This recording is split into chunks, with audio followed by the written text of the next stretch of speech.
Welcome to Jumpstart Your Joy. I invite you to join me as we explore what it looks like to choose joy in the messy middle while embracing the inspiration, intention, and action that you can take to find joy in your everyday. This is your host, Paula Jenkins. Welcome to episode 294 here on Jumpstart Your Joy. Oh, wow. So this week's show is a look back episode that's part of the Summer Fun, Fall Fun series as we bridge the gap in between season 6 and 7.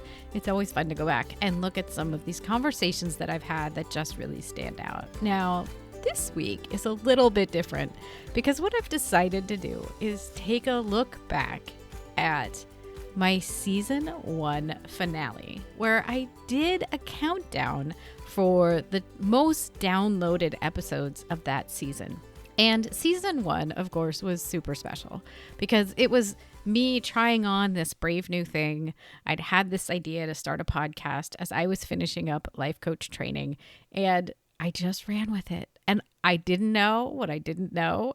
My first 7 or so guests, if you go back and listen, were all people that I knew and that I was really excited to have on the show. And it really was just a big experiment to see what I could do. And I loved it. I loved it so much.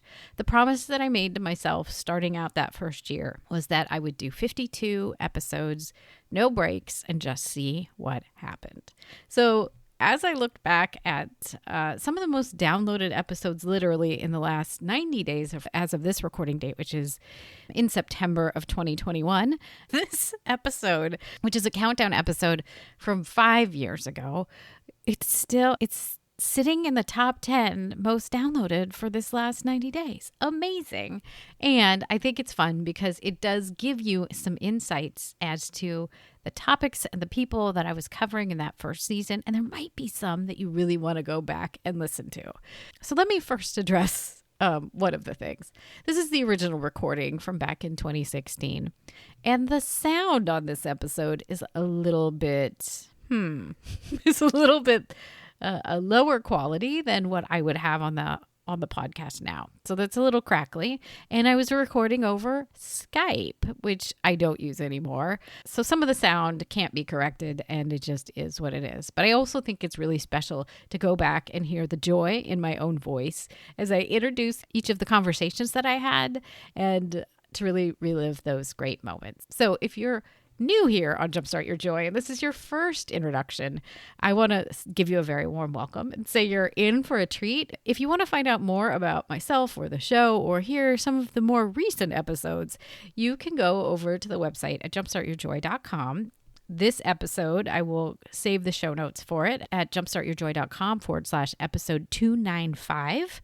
And while you're there, if you like what you hear and you want to find out some more, be sure that you have subscribed to Jumpstart Your Joy.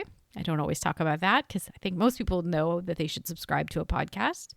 But you can find us on Apple Podcasts, Stitcher, Spotify, Google, literally anywhere that you listen to audio. You will also find Jumpstart Your Joy. So be sure and hit the subscribe button so that you get those episodes automatically downloaded to your device and you can catch up each week as they get released. And if you want to go a little bit deeper on some of the stuff that goes on with Jumpstart Your Joy, you can find the newsletter right there on the homepage of jumpstartyourjoy.com. And you can also find a place where you can purchase the book that I wrote in this year, which is Jumpstart Your Joy, Heart-Centered Ways to Find Joy in the Messy Middle. It was a total labor of love, and I'm really excited about how it turned out.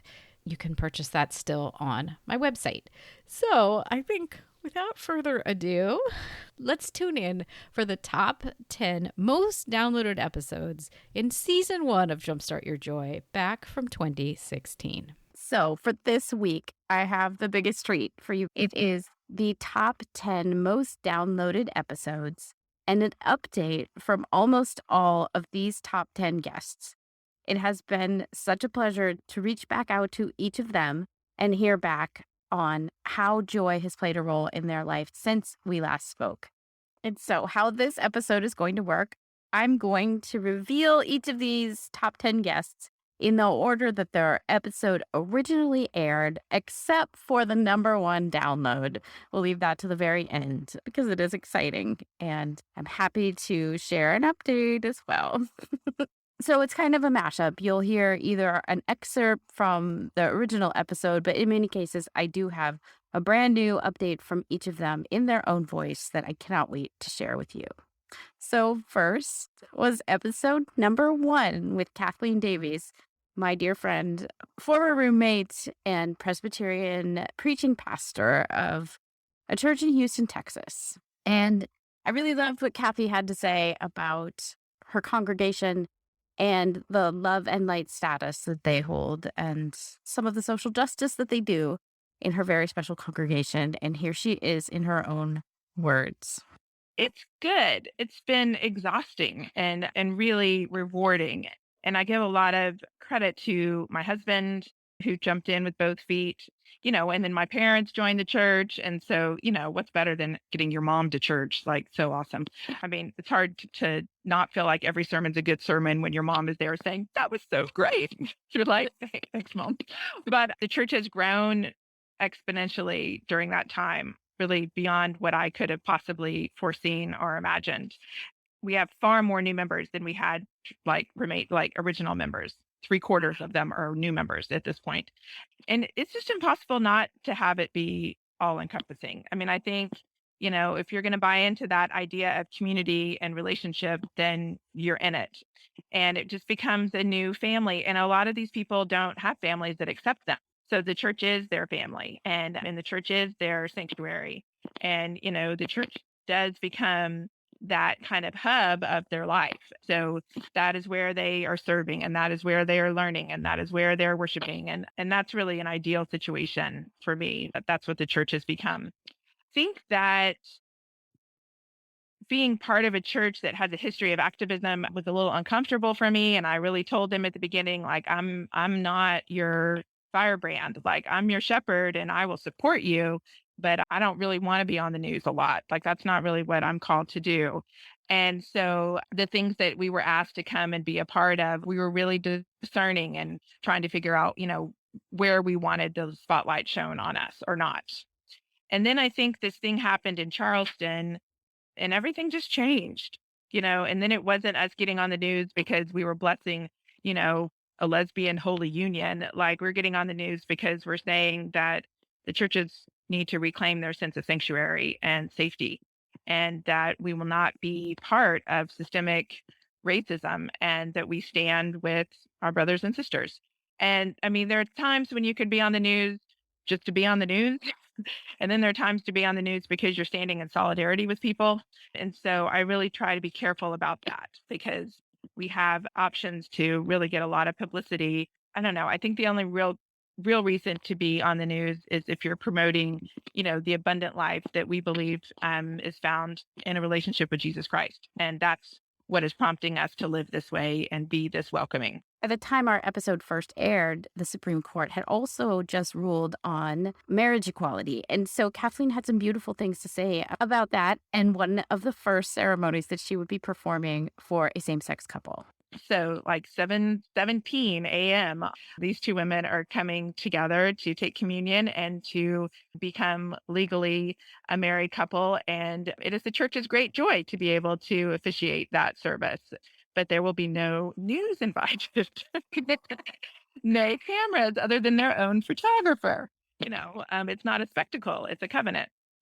And I think that's part of trying to change the definition and trying to change the understanding of what marriage is for us and what marriage is for everyone, that it's not a spectacle, that it's a commitment and a covenant. And the church blesses that. And the church is thrilled that now there's also a document that we get to sign that makes it legal. Like, that's really thrilling.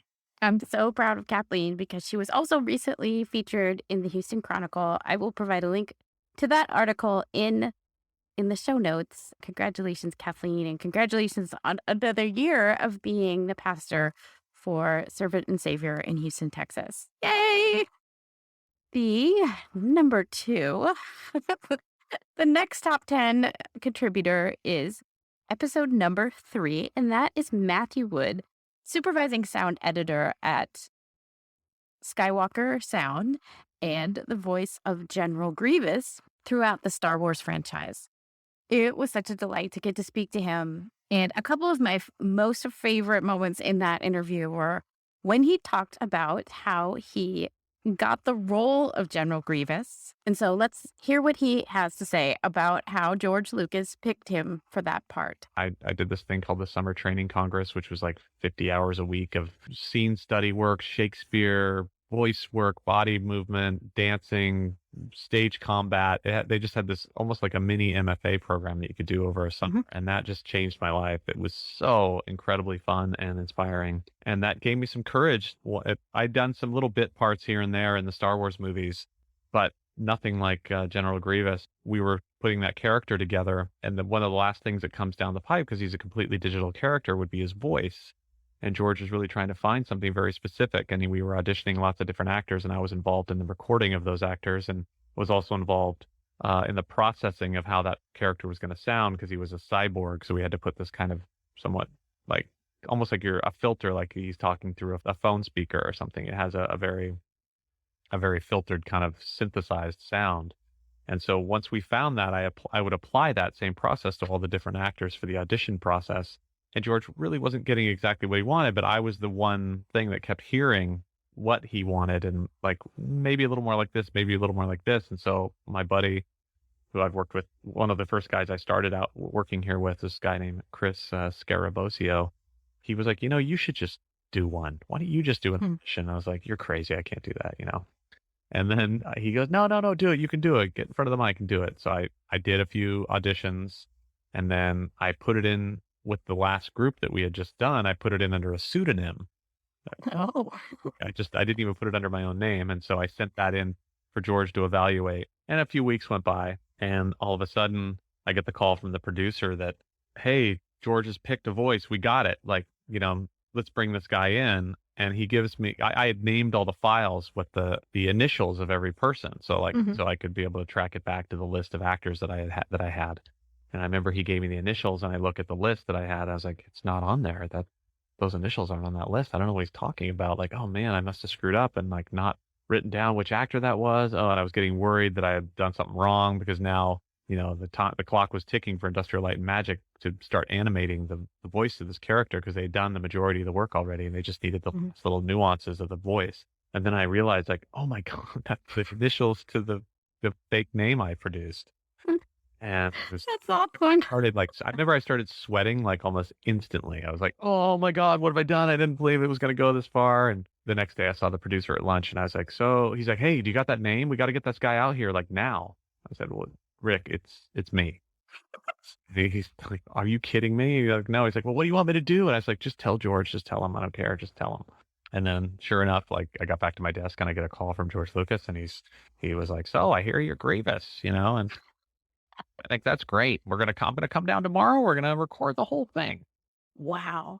And so we did. And I remember even thinking, this isn't real. This is happening because, this is just temporary. Like, this is a placeholder voice that they're going to use. And no, I love it. And then we did this, we screened something for internally to some crew. And there's this guy, Walter Murch, who's a amazing sound designer, editor, director that works in the industry, who's a contemporary of George's. And he watched the film and he's like, I really like the sound of Grievous. And so, my gosh. And he didn't know it was me. Yeah. So I didn't tell anybody in my family at all until the movie was out. I didn't tell any, because it's like, I just couldn't believe that it was happening. I was like, I'm like, okay, so now they've definitely printed the film now. So it would cost them money to remove my voice. So they're not going to do that. So I remember like, hey, I'm in the movie. To everyone, they were like, what? And George he took me aside into one of the last screenings. He's like, your life's going to change from this. And I was like, what do you mean? It's like, it's nothing. But it certainly, it did. It really, the thing that it let me do, which was almost letting things come full circle, was I got to now, even though I'd worked in the company for whatever it was at that point, like 15 years, I now had a voice role, which is very different. Like the fans really wanted to meet the character, that the person that played Grievous. And so I got to go to a lot of fan conventions and meet a lot of fans and get like sort of in the trenches with the fans, and myself being one also. It was really fun to see everybody so excited about the movie and want to talk about it. And even though I'd worked there for 15 years, it was like still the one character that I had done, Grievous, really was the main thrust of people. And I was like, that's fine with me. I love talking about it. And then another good friend of mine who works out here, Dave Filoni, who makes the Clone Wars series, put that character back in. He gave me a lot more opportunities to do more voices, and I got a couple of agents, one in San Francisco, one in LA, and they've helped me get work. And it definitely opened up a lot of doors and just got me meeting people and seeing what the Star Wars phenomenon and how we're working out here at Skywalker Ranch in this very isolated nature preserve, basically, and making these giant movies that are like, this drop we put in the middle of a lake, and you just kind of get to see it like reverberate all around the world, and to everybody to get exposed to Star Wars and just to see how it people are affected by it and all their opinions and everything. It's pretty incredible. What I feel like just so much goodness around how he put himself out there, and it was part training and part courage and part just like Tiffany Hahn would say, crazy faith that he put himself out there to be considered for that role. And then, of course, eventually got it. The other thing that I really love that Matthew had to say was his answer to how does someone bring their dream into action? And he very eloquently wove together a piece of sound terminology with how he sees things coming into his life. And so I'll let him explain this. If someone listening has a big dream about how they could make a change in the world, what advice would you give them about bringing that dream into action? That's a good one. If you have something that you really want to bring into the world or manifest or create, if you can, I've found that it comes to you. You can manifest that by believing in it yourself. And it's a funny thing, because I used to think like, well, what does that even mean? Like, but what I was talking about, the General Grievous story about how I got that job, everything kind of fell into place, and it was because of building that, and all the ways I said that it came together.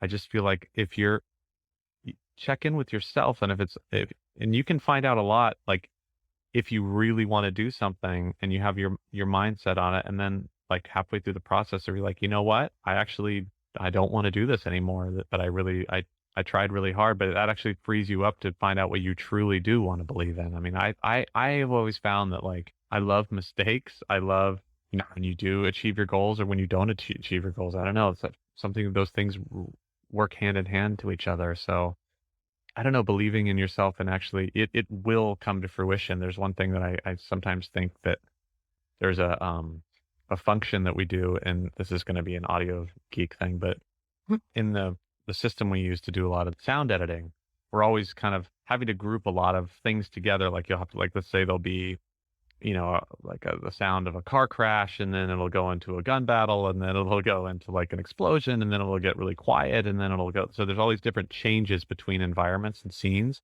And there's this tool that we use. It's called a crossfade. Basically, it's just basically taking something's ending and something else's beginning, or a fade. It's a fade where it's blending the change from moment A to moment B. You're blending those to so it's not just such an abrupt change between those two moments. I find that like the crossfade, or the fade up, it's also called. So if you're starting something really, if you want to creep something in very slowly, you can start fading it into the scene, like almost from an imperceptible sound level up to if it's unity, which is called like where you want it to be. That's the level that you want it to be heard at. I find that fade tool, I'm always like, I feel like people are using that. Like if there's something I want to achieve, I'm like, I'm already doing it right now, but I'm just fading into it slowly, and I'm going to get there. I'm totally going to get there, but I'm just like doing it this like long fade up into what I don't know, that's like an audio term, but I always feel like if there's something I have my mind on, I just pretend like it's already happening, and I'm just slowly fading into it. I love that. I don't Yes, that's great stuff. I love it. Yeah. So kind of like living in the Yeah. crossfade or Yeah, having that's faith. already happening. It's like it's the thing is already happening. I'm just fading up to it. I'm just leading myself there. It's gonna happen. Since the episode aired with Matthew Wood, he was nominated for an Academy Award for Best Sound Editing for Star Wars The Force Awakens. Congratulations. The next member of the top 10 is Molly Larkin, who was on episode 10. She's a life coach and a psychiatric nurse, and she sent in this very special message about what joy has looked like for her since our episode aired. Hey, Paula and Jumpstart Your Joy listeners. This is Molly Larkin, and Paula asked me to talk about what joy has meant for me in the past year. I have had a wild ride of a year, like big changes, and just surfing the wave of big changes in work and in love and internally as I navigate ways that I'm being asked to show up bigger in the world, and also this internal call for a lot more silence and more space. And it occurs to me that joy is so connected for me with courage, that there's a lot of vulnerability in joy. And it's about the courage to say yes to whatever shows up, like to allow my emotions, whatever they happen to be, to allow my experience to move in me and to move through me, and to really allow myself to be moved by life without shutting down or numbing out. It's such an ongoing practice, and I'm by no means like good at it. But I notice that the more I practice non resistance, the more aware I am that there's this deep spring of well being that's bubbling beneath the surface of life. And it's there all the time. And I feel like the more I practice, the more I can stay connected to it. So that even when I'm caught in some of my million flavors of suffering, the awareness of that joy, it's almost like a memory of it. It's still there.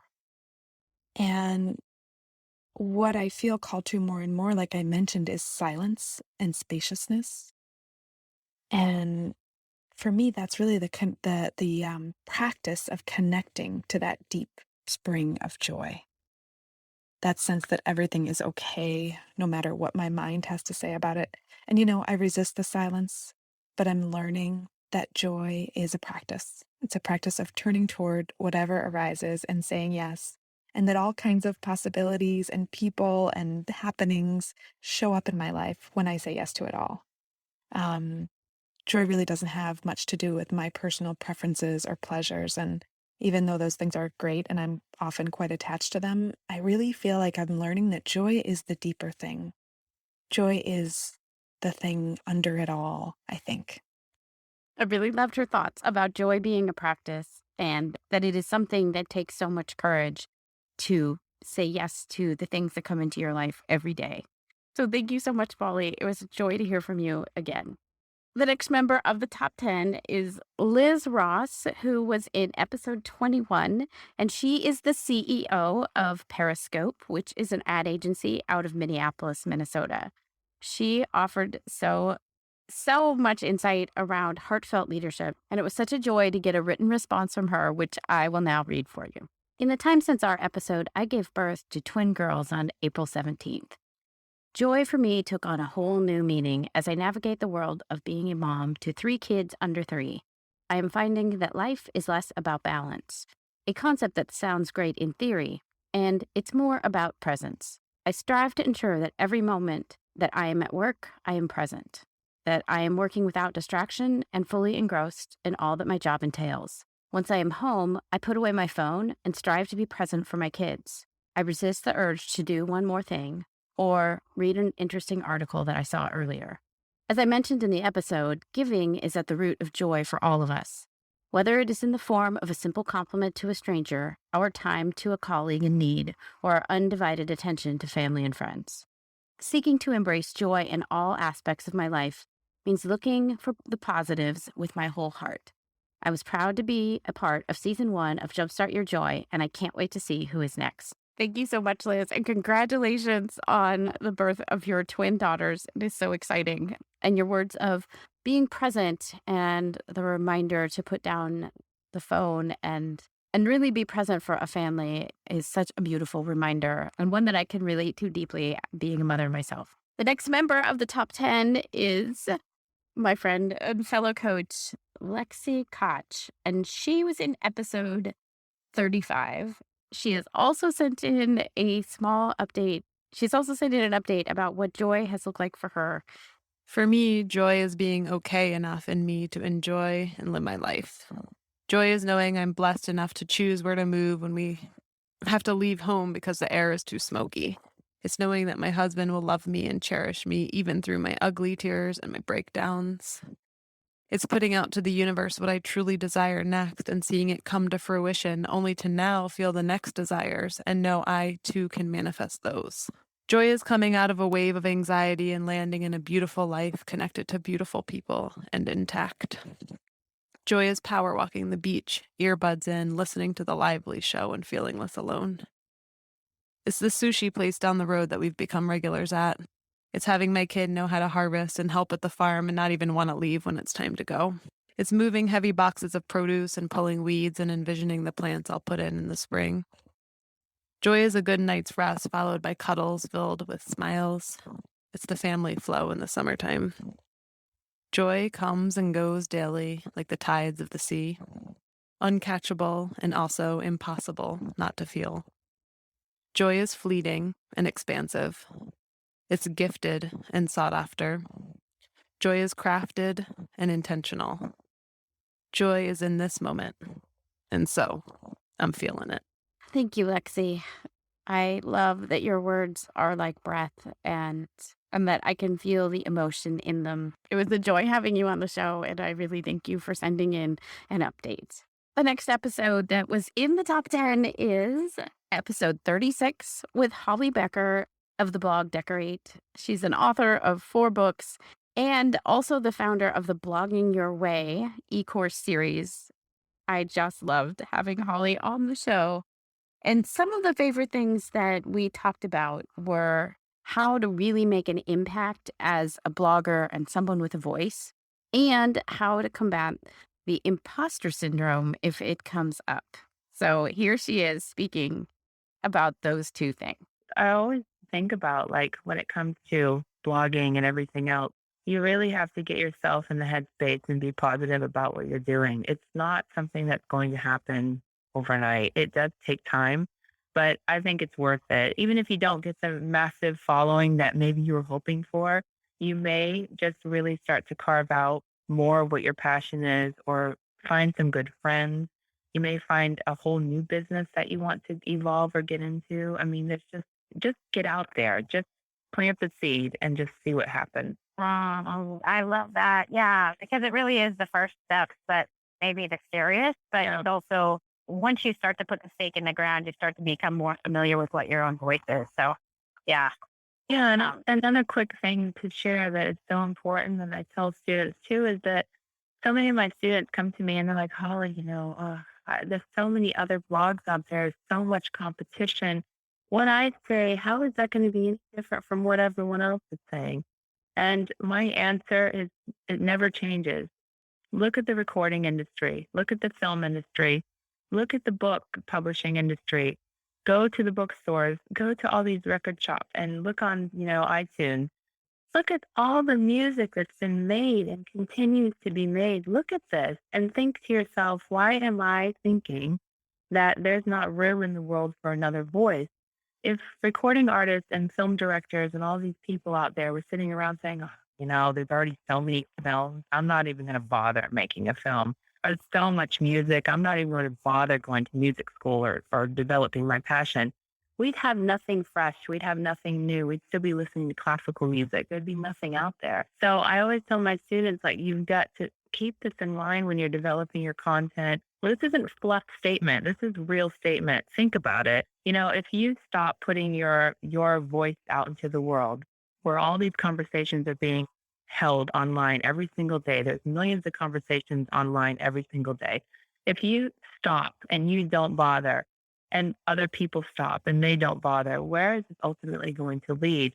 We're all driving each other forward. Our voices are all carrying out and driving each other forward. What I said today on the podcast, may click in someone's head and drive them into a new place. What you said on your podcast yesterday, may have driven someone somewhere in their life that was super positive direction for them. We don't know what we're putting out into the world, but if we don't put it out, then we do know because we're not getting anything back from it. That's how I feel. Yeah. Thank you so much, Holly. I love that you're shining a light on that thing that holds so many people back, of feeling like their approach or vision or voice is not original enough. And I think that it is so important for each of us to know and understand and believe that what we have to say is unique and different. And loved your examples of musicians and other artists and filmmakers. And since our interview, Holly has released a fourth book, and I will link to that. And she also released a couple of new courses, including an Instagram class. The next person in our top 10 is Jennifer Lee of Artisan Coaching and Right Brain Business Plan. I loved talking to Jen because she has such a no-nonsense approach about how to build a creative business, which fits nicely with some of what Holly was saying, because there is a lot of emotion that comes up. And I love how she just cuts through some of the angst and the emotion that can come up around having a creative business and really just encourages people to give that business the room to grow and to get an extra job if they need it to help support that business. And so Jen was kind enough to send in an audio file. So here is what she's been up to since our episode aired. Hi, this is Jennifer Lee of Artisan Coaching with some follow-up thoughts on what joy has been looking like for me since I was last on Paula Jenkins' Jumpstart Your Joy podcast. Well, I've definitely been spending more time in my studio painting, and that's been really wonderful and has sparked my creative joy and creative energy, and I've really enjoyed making more space for that.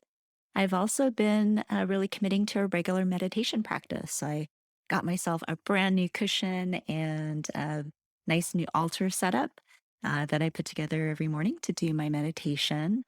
And one of the other surprising things that has brought me joy recently is that I hired a new team. I have a new business manager and a new virtual assistant, and they've been super awesome helping me streamline processes and improve infrastructure. And believe it or not, that definitely brings more joy, having smooth sailing systems in the business.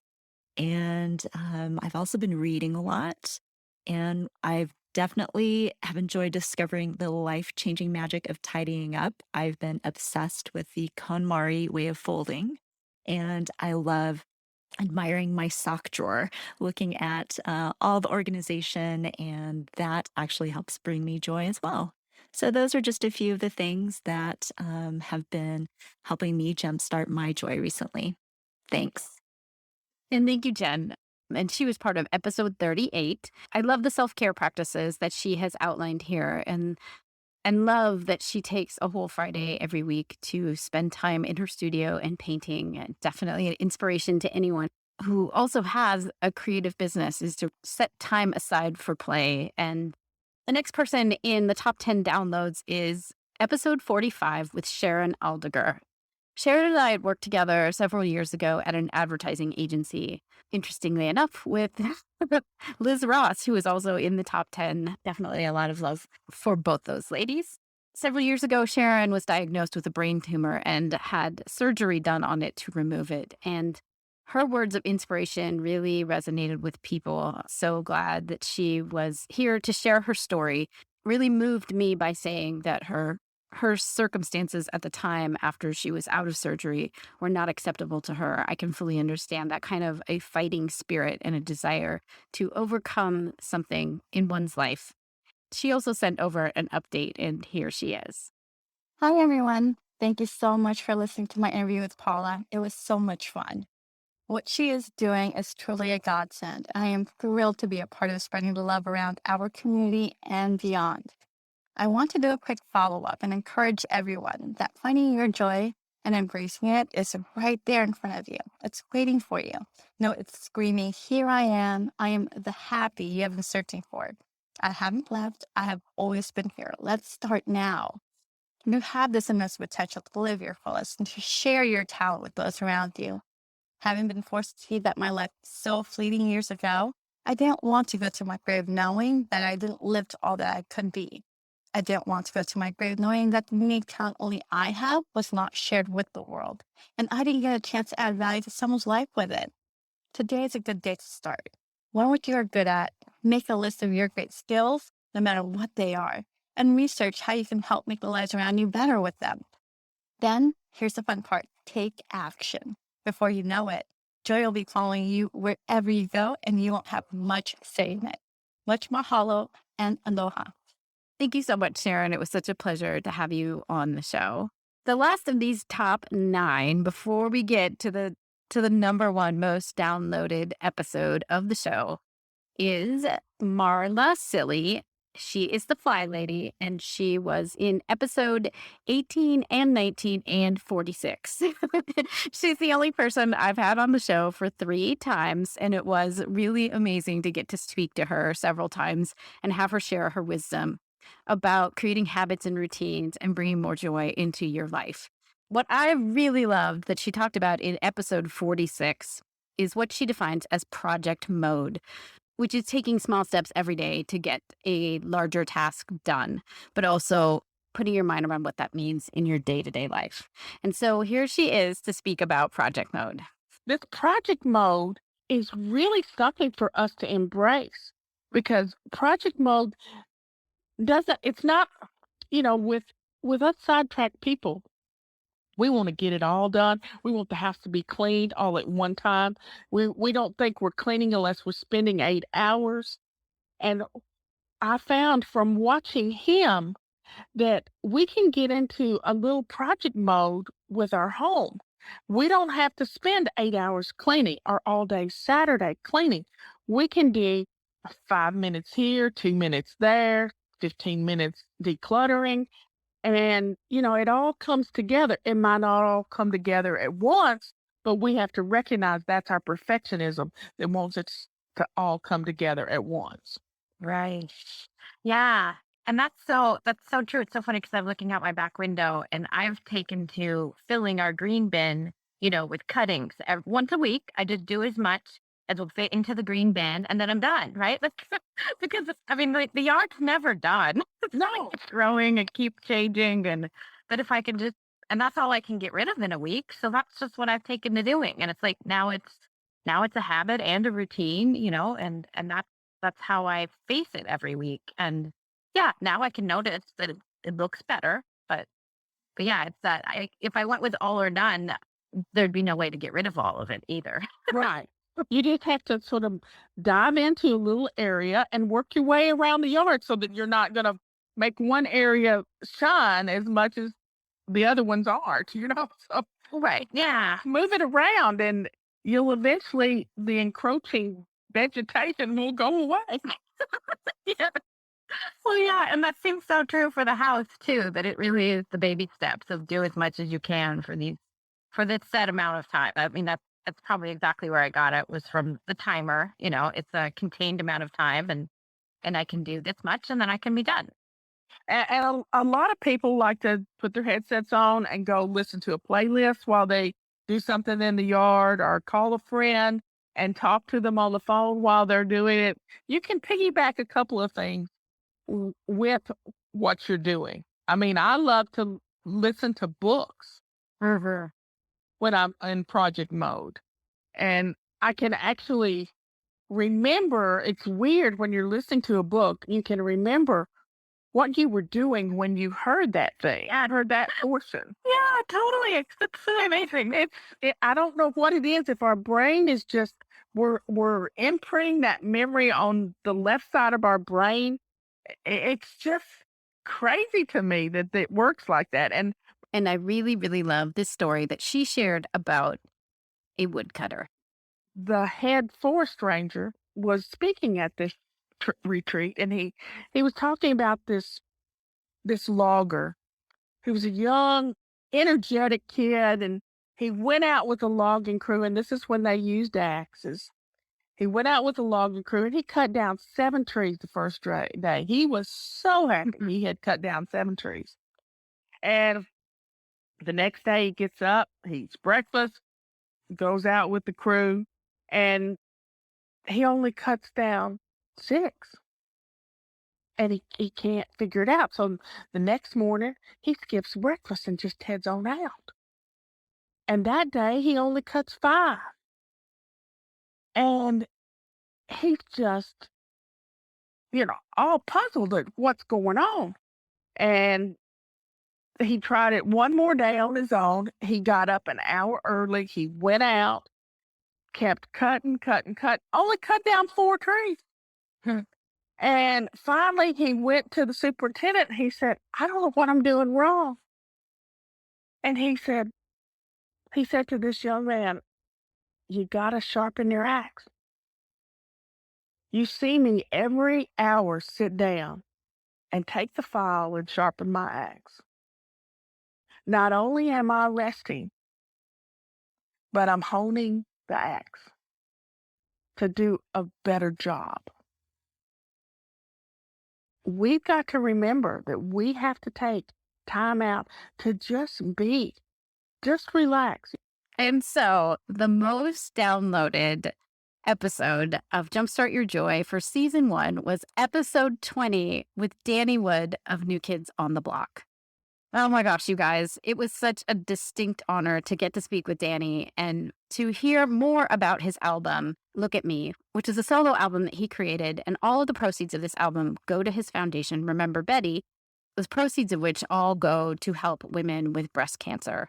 Danny had lost his mother, Betty, to breast cancer. And so it was for that reason that he started a foundation in her name. I was truly inspired and moved by the stories that he told about his mom and how much he loved her and the change that she made in his life and now in the lives of so many people. It really was a beautiful and amazing interview, and I just feel so lucky and blessed to have had him on the show. Since that show, I did get to meet him in person at one of his solo wood shows, so look for the image of me with Danny on the website. It was really special to get to give him a hug and tell him thank you in person. When I asked him for an update, he said that he just wanted to keep making more money to help breast cancer patients.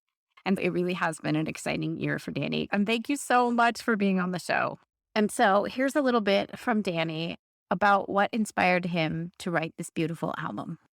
Well, I learned, especially the past few years, I learned you have to realize the good that's come out of something so devastating for my family. The foundation, I know my mother would be so proud of, and the work that we've done with breast cancer patients and what we do for them, she'd be so proud of.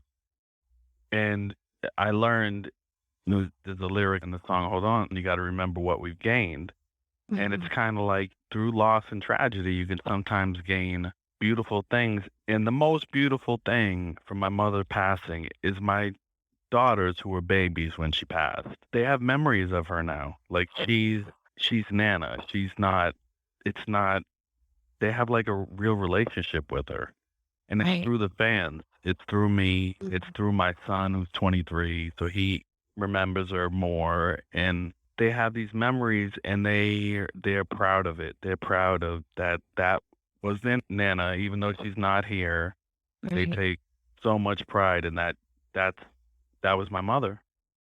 Danny also shared about how his mother, Betty, had been such an integral part of New Kids on the Block and the fan club. It was really fun having him reflect back on a really special memory that involved taking his mom out to dinner with Donnie Wahlberg and Donnie's mom, Alma. Actually, that relationship, it was like me and Donnie and Alma and Betty. Yes, yes. That was kind of like the crew. And, for kids, for me and Donnie, like in that stage, at the height of hysteria, at least once a week, we would take them out to dinner. Like me and him, no bodyguards, no nothing. We're getting in the car, we're going to dinner. I have so many memories of like me and him planning, like, how are we going to do it this time? Like we, I get out the back of the hotel and, and our management would be like, you can't be going around by yourself. And we'd be like, going, man, leave it, we're going. We're going out with our moms. Yeah. And fans have shown me pictures like of me and my mom just walking down the street, like in New York City or wherever it was. And I'm like, yeah, I was probably taking her out to dinner because that's what a good son does. And of course, his answer to how do you jumpstart joy in your life, in the world, or other people's lives, tied back to the wisdom that his mother had taught him growing up. And I felt like this was just the perfect and most special way to end this amazing finale show. What are 3 ways that you can think of to jumpstart joy in your life, in the world, or other people's lives? I think it's something my mother has always taught me is to try to be a better person yourself, and people will follow. And that's kind of what I've always tried to do, even in the younger days of the new kids.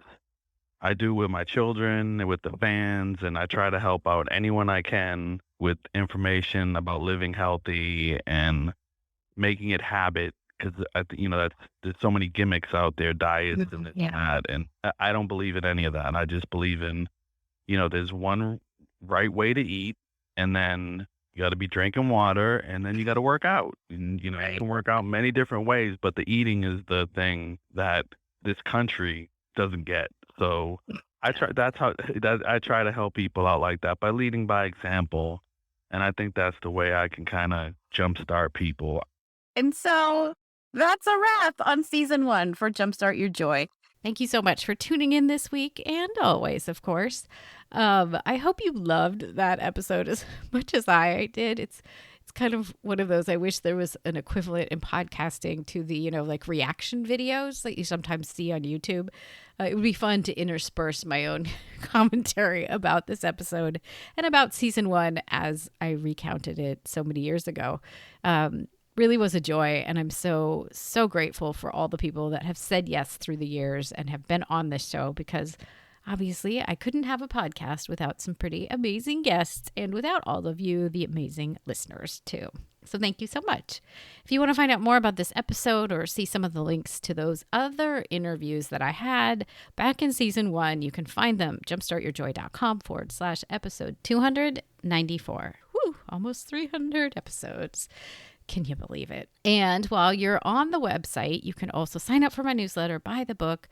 And then one other piece of housekeeping is if you're a podcaster and you identify as female, I highly encourage you to join us all at She Podcast Live, which is the most amazing conference I have ever been to, and that I will be speaking at for a second time. I'm getting to talk about joy, which, oh my goodness, how awesome is that? You can sign up. It's in October, so just a few weeks from now. And it's going to be in Scottsdale, Arizona at a beautiful resort. And that's that. I hope you'll come on back next week. We're kicking it off for season 7. And until then, I hope that your days are filled with so much joy.